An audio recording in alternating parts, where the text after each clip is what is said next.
ہمارے پاس جب لوگ آتے ہیں اور وہ داخل طریقت ہوتے ہیں تو ہم جو بنیادی چیزیں ان کو بتاتے ہیں تو ان میں سے ایک چیز یہ لازمی بتاتے ہیں کہ رزق پاک نہیں ہوگا تو باطن روشن نہیں ہوگا۔ یہ بنیادی بات ہے۔ اگر رزق پاک نہیں ہے تو میرے حضور نے ارشاد فرمایا کہ ایک بندہ سفر کر کے کعبۃ اللہ کے صحن میں پہنچتا ہے اور کعبے کے پردوں کو تھام رہا ہے، وہ یمد یدیہ، اور لمبے لمبے ہاتھ کر کے کہتا ہے اے اللہ، لیکن اس کا کھانا حرام ہے، اس کا پینا حرام ہے، اس کا لباس حرام ہے، وہ غزیہ بالحرام، اس کو غذا حرام سے دی گئی ہے۔ میرے حضور نے فرمایا اس کی کوئی دعا قبول نہیں ہوگی۔ سفر کیا، جنگل پہاڑ کاٹے، سمندروں کو پاٹ کر کے آگے گیا، ہواؤں کے کلیجے چیر کے آگے بڑھا، مہینوں کی مسافتیں طے کر کے گیا اور کعبۃ اللہ کے سامنے کھڑا ہے، سین حرم میں مطاف میں کھڑا ہے، لیکن اس کا جسم حرام سے پلا ہے، اس نے جو پہنا ہے اس لباس کا تانا یا بانا حرام کا ہے، اس کو غذا حرام کی دی گئی ہے، اس نے پیا حرام کا ہے، اس نے کھایا حرام کا ہے، تو پھر اس کا یہ سارا سفر رائے گاں چلا جائے گا، اس کو کچھ نصیب نہیں ہوگا۔ تو سب سے پہلی شرط اس عنوان سے عقل حلال ہے، اس کے بعد پھر صدق مقال ہے کہ آپ کی زبان جھوٹ نہ بولے۔ جب کوئی شخص جھوٹ بولتا ہے، روحانیات تو دور کی بات ہے، اللہ کے فرشتے اس سے 1 میل دور ہٹ جاتے ہیں۔ جب کوئی شخص جھوٹ بولتا ہے تو حدیث پاک میں آتا ہے اس کے منہ سے ایک خاص قسم کی بدبو نکلتی ہے، اس بدبو کو ہم نہیں سونگھ پاتے لیکن فرشتے سونگھ لیتے ہیں، چونکہ فرشتے انتہائی حساس مخلوق ہے، اور وہ جھوٹ کی وجہ سے نکلنے والی بدبو کو سونگھتے ہیں۔ اللہ نے حضرت امام اعظم امام ابو حنیفہ رضی اللہ تعالیٰ عنہ کو یہ بصیرت عطا کی تھی اور یہ باطنی نظر بخشی تھی کہ جب کوئی شخص وضو کرتا تھا تو اس کے وضو کے پانی سے پہچان لیتے تھے کہ یہ کس گناہ کا مجرم ہے۔ جب بندہ وضو کرتا ہے تو وضو سے ہاتھوں کے گناہ جھڑتے ہیں، منہ کے گناہ جھڑتے ہیں، تو وہ وضو کے پانی سے اس بات کو محسوس کرتے تھے۔ اللہ نے ان کو وہ بصیرت عطا کی تھی، لیکن انہوں نے اللہ کی بارگاہ میں عرض کی مالک مجھ سے یہ چیز چھین لے، یہ چیز مجھے نہیں چاہیے۔ لوگوں کے بارے میں جو ہے وہ ایسا گمان پھر پیدا ہوتا ہے۔ تو فرشتوں کو اللہ نے وہ حساس جو ہے وہ پاکیزہ وجود دیا، اور ان کی حس ایسی ہے کہ وہ بدبو جو انسان بولتا ہے اور لفظوں سے جو اثرات نکلتے ہیں وہ محسوس کرتے ہیں۔ تو جب کوئی شخص جھوٹ بولتا ہے تو اس کے جسم سے، اس کی زبان سے جھوٹ کے ساتھ بدبو نکلتی ہے، اللہ کے فرشتے 1 میل دور تک پیچھے ہٹ جاتے ہیں۔ تو مجھے بتائیے جو شخص جھوٹ بولتا ہو کیا اسے کوئی روحانی مرتبہ مل سکتا ہے؟ یہ سوچا بھی نہیں جا سکتا، یہ امکانات سے ہی نہیں ہے۔ اللہ کے محبوب علیہ السلام سے پوچھا گیا کہ حضور کوئی مسلمان، کوئی مومن کیا بزدل ہو سکتا ہے؟ فرمایا نہیں، وہ بہادر ہوتا ہے، لیکن ہو سکتا ہے کبھی اس سے بزدلی بھی سرزد ہو جائے، انسانی کمزوری ہے، کبھی انسان بہت طاقت میں ہوتا ہے اور کبھی انسان کمزور بھی پڑ جاتا ہے، فرمایا ہو سکتا ہے کبھی اس سے ہو بھی جائے۔ پھر پوچھا کہ بخل کر سکتا ہے؟ فرمایا نہیں، مومن سخی ہوتا ہے لیکن ہو سکتا ہے کبھی اس سے بخل بھی ہو جائے، کبھی کبھی دولت اسے اچھی بھی لگنے لگ جاتی ہے، جس طرح فرمایا گیا کہ اولاد مبخلتن مجبنتن، یہ جو اولاد ہوتی ہے یہ بندے کو بخیل بھی بنا دیتی ہے اور بزدل بھی بنا دیتی ہے۔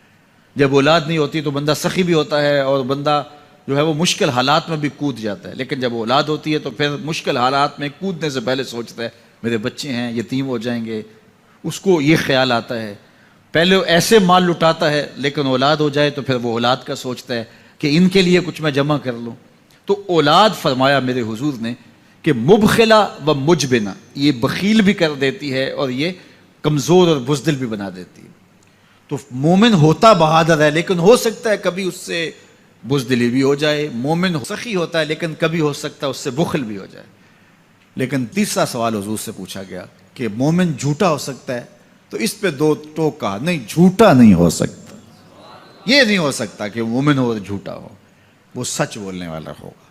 تو عقل حلال اور صدق مقال، یہ 2 خوبیاں جو ہیں یہ اہل اللہ کا ترائے امتیاز ہے، اور یہ مجھے اور آپ کو اختیار کرنی چاہیے۔ حضرت خلیل اللہ جب وادی غیر ذی زرع میں سیدہ ہاجرہ اور ان کے معصوم نونہال کو چھوڑ کر کے جانے لگے. ایسی وادی جہاں حیوانی وجود بھی نہیں تھا، نباتات بھی نہیں پائے جاتے تھے، پانی کا ایک قطرہ بھی دستیاب نہیں تھا. کالے سیاہ محیط پہاڑ جیسے فولاد پگھلا کے ڈال دیا ہو.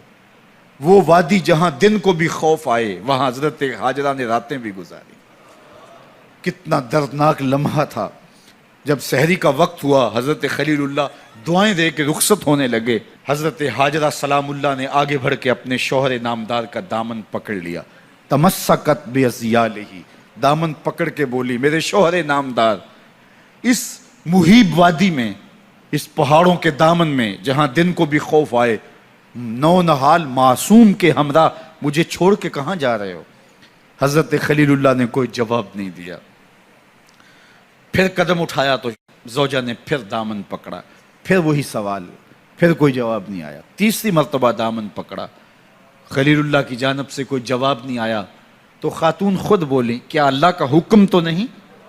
تو حضرت خلیل اللہ نے کہا نعم، ہاں اسی کا حکم ہے.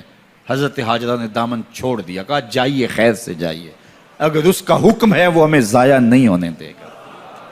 جہاں دن نہیں گزارے جا سکتے تھے پھر اس خاتون نے وہاں راتیں بھی کاٹی. وہ وادی جس میں وحشت بھی قدم رکھتی تھی ڈر ڈر کے، جہاں پھرتے تھے آوارہ تھپیڑے بادے سر سر کے، جہاں پر گھاس اگتی ہے، جہاں نہ پھول کھلتے ہیں، مگر وہ سرزمین ہے آسماں بھی جھک کے ملتے ہیں.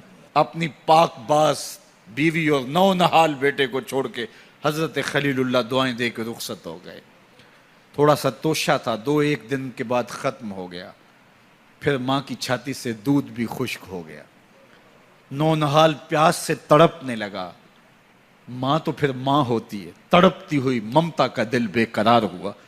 ایک پتھر کے سائے میں معصوم اسماعیل علیہ السلام کو لٹایا اور پانی کی تلاش میں جبل صفا پہ چڑھی.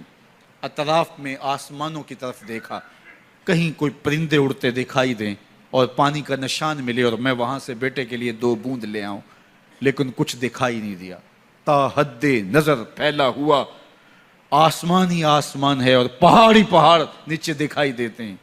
پھر مروہ پہ آئیں، درمیان میں نشیبی جگہ تھی، وہاں بیٹے کا من موہنا چہرہ دکھائی نہیں دیتا تھا. دوڑ کے گزری اور جا کے صفا پہ گھوم کے دیکھا، کچھ نظر نہیں آیا. ادھر بھی دیکھ لیا، ادھر بھی دیکھ لیا، لیکن ماں تھی. پھر دوبارہ صفا پہ آئی، صفا پہ دیکھا، کچھ دکھائی نہیں دیا. پھر تڑپ کے مروہ پہ آئیں، وہاں پھر دیکھا، کچھ دکھائی نہیں دیا. پھر صفا پہ آئی، کبھی صفا پہ کبھی مروہ پہ. تڑپتی ہوئی ماں کی ممتا، بے قرار دل. ادھر پانی کی پیاس سے تڑپتا ہوا معصوم اسماعیل پتھر کی اوٹ میں.